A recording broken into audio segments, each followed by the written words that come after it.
Kembali lagi di Gaspol.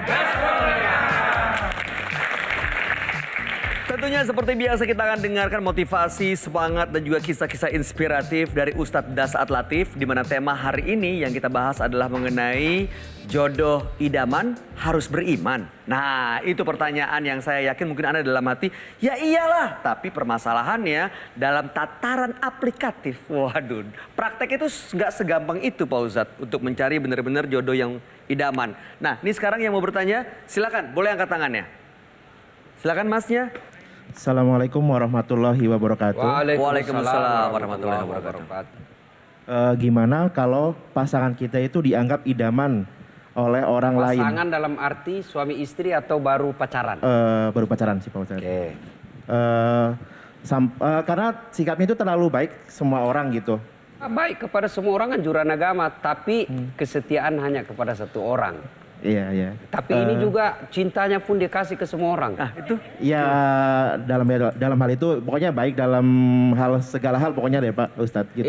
Itu memang sudah perintah agama. Saya baik kepada Anda, baik kepada Bayu, baik semua orang ini. Itu perintah agama. Itu yang disebut khairun nas, anfa'hum linnas, sebaik-baik manusia yang paling banyak manfaat buat orang lain. Cuma cinta itu pilihan hati, lope. Ya kan? Itu kalau kepada semua orang itu yang disebut penyebar pesona. pasangannya sebaik apa nih sampai membuat jealous, membuat cemburu? Iya kadang membuat cemburu gitu. Bolehkah saya menasihatinya untuk menjaga batasan dengan orang lain gitu ibaratnya gitu. Ya. Kalau pertanyaan jawab bolehkah? Bukan lagi boleh, harus. Harus. Kau boleh berbuat baik kepada semua orang, Dek. Saya senang kau berbuat baik semua orang. Tapi rasa-rasanya untuk kepada laki-laki, janganlah, hargai perasaan saya. Saya takut Anda justru yang posesif. Nah, ini bukan suaminya kan? Ya kan? Jangan-jangan suaminya. Saya takutnya Anda yang terlalu sakwasangka. Nah kan bisa dilihat itu orang yang bertutur kata melibatkan hati dengan tutur kata sebagai mitra, teman. Orang dari tatapan matanya saja tuh. Kalau dia jatuh cinta, beda tatapan matanya dengan tatapan mata orang teman. Ya, bahkan sentuhan-sentuhannya itu beda orang yang berkasih sayang dengan orang yang sebagai sahabat. Jangan sampai justru Anda termasuk laki-laki yang posesif itu, bercuriga. Orang yang selalu curiga itu dalam rumah tangga pasti tidak akan bahagia. Pasti. Ya, sakwasangka namanya. Beda kalau dia melindungi keluarganya, beda. Kalau buruk sangka itu, biar mertuanya dia buruk sangka juga. Apa sih itu ibu-ibumu sedikit-sedikit ibumu. Itu sudah penyakit jiwa itu yang begitu. Biar saudaranya istrinya dia cemburuin juga. Salah satu hak asasi manusia itu kebebasan. Ya, kebebasan. Maka ketika dia memilih pasangan, ini masih pacaran aja, saya rasa-rasanya dikungkung, inilah, enggak boleh ini, enggak boleh ini, enggak boleh ini. Akhirnya dia bilang, ya memang dia mapan, dia kaya, dia cakep, populer, tapi bukan ini kriteria saya. Biarlah saya seadanya, tapi hidup saya lebih merdeka. Nah, yang penting Anda ketahui, kebaikan pasangan Anda itu, apakah dalam hal menebar pesona, menjaring calon, kan wajar dong. Saya bersahabat 4 orang nih, saya cari mana yang terbaik dari 4 ini, wajar. Begitu juga perempuan, wajar dia cari. Setelah punya kriteria, ini dari 4 ini si A yang saya cocok ini, pas saya. Jangan lagi lama-lama, langsung lamar. Karena makin lama Anda pacaran, pintu setan masuk. Pacaran itu pintu masuknya setan. Jangan lagi berkata, saya pacaran syar'i, pret. Mana ada pacaran syar'i? Ya, enggak ada lah. Sekali. Terima kasih Ustaz. Baik, izin Pak Ustadz, ada sebuah ayat dari surah Al-Furqan ayat 74 yang bunyinya, ya Tuhan kami, anugerahkanlah kepada kami pasangan dan keturunan kami sebagai penyenang hati. Nah, ini mohon penjelasan dan tafsir dari ayat ini. Itulah syukurnya kita bisa menikah dengan pasangan kita yang dari ras yang sama. Sama-sama manusia. Dalam An-Rum kan 21. Saya ciptakan kamu bersuku-suku, berbangsa-bangsa, berbeda-beda. Untuk apa? Lita'arafu. Agar kalian saling mengenal. Sudah itu saling mengenal inilah yang disebut kalau kita jangan tidak ada kamus pacaran. Ta'aruf. Ta'aruf itu bukan datang nonton pergi ke Bogor. Sampai, wah kita mau saling kenal nih. Oh setan, tepuk tangan betul tuh setan. Begitu kau naik motor, setan bilang rem depan. Nah itu pura. Oh berdoa kau hujan supaya kau tinggal di sini. Ah itu setan. Kenapa naik motor rem depan Pak Ustadz? Ya, itu ya. Jadi kalau sudah tetapkan kriterianya dan jangan kamu bikin kriteria karena kamu terbatas kau punya kemampuan. Kau tidak bisa mengetahui yang gaib. Lalu bagaimana membuat kriteria? Kembali ke agama. Dan itu sudah ada dalam kriteria agama. Seperti awal pembicaraan kita. Lihatlah kecantikannya, lihatlah kekayaannya, lihatlah keturunannya. Tapi yang utama, lihat agamanya.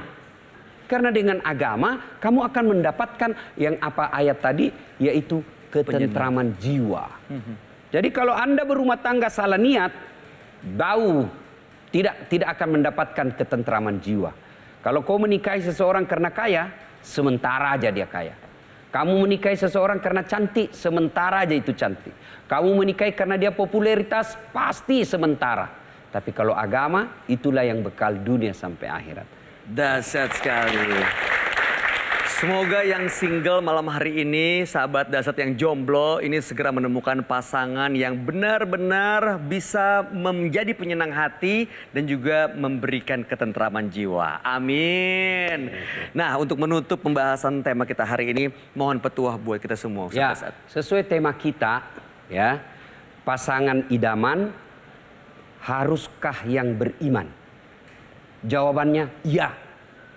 Karena cantik pasti ada pudar. Tapi kalau dia beriman, meskipun dia tidak kaya, tapi dia punya tanggung jawab, sehingga apa? Dia tidak akan terlantarkan.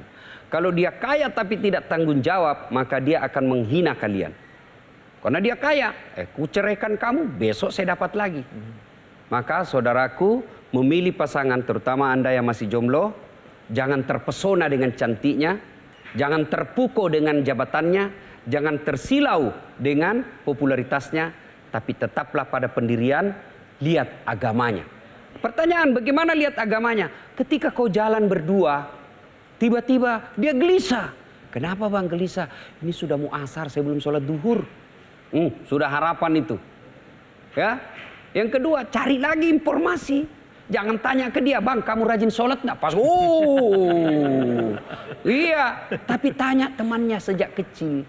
Lihat siapa sahabatnya. Karena Nabi menginformasikan, kalau kau mau tahu Dahsyat, lihat siapa teman bergaulnya. Karena tidak mungkin minyak menyatu dengan air. Jadi orang baik biasanya itu tidak akan tenang bersahabat dengan orang jahat. Jadi kalau kau lihat temannya selalu penipu, suka pergi tempat hiburan malam, kasar ngomong, kurang lebih seperti dia lah itu dia. Kemudian paling penting lagi, di zaman sekarang ada jejak digital. Karena banyak kejadian yang curhat sama saya, saudara laki-laki, karena sejak kecil dia fokus cari ilmu, dapat pekerjaan yang bagus, baru dia diminta untuk menikah. Nah, dia cari menikah, ditemukan sama orang tuanya, lalu dia cari jejak digitalnya. Waduh, ternyata dilihat waktu SMA, ganti-ganti teman-teman, ndak malu pasangan dengan laki-laki, peluk-pelukan. Itu sudah bisa merugikan kalian. Maka sebaiknya hindari mempost, men-share foto dan video-video yang bisa merugikan kalian. Dahsyat sekali. Baik, semoga petua-petua dari Ustadz Dahsyat Latif malam hari ini akan menguatkan kita, membantu kita untuk buat yang single terutama, agar segera mendapatkan jodoh idaman yang tentunya beriman, sehingga akan membantu kita membentuk keluarga yang sakinah, mawadah, warohmah, dan mempunyai keturunan yang soleh dan solehah. Amin, ya rabbal alamin. Untuk semangatnya boleh kita tepuk tangan sekali lagi. Dahsyat Latif, terima kasih atas petua-petuahnya buat kita semua. Dan sahabat Dahsyat dimanapun Anda berada, akhir kata saya Bayu Oktara dan seluruh kru yang bertugas mohon pamit. Insya Allah kita akan bertemu kembali minggu depan tentunya hanya di Gaspol. Wassalamualaikum warahmatullahi wabarakatuh. Metro TV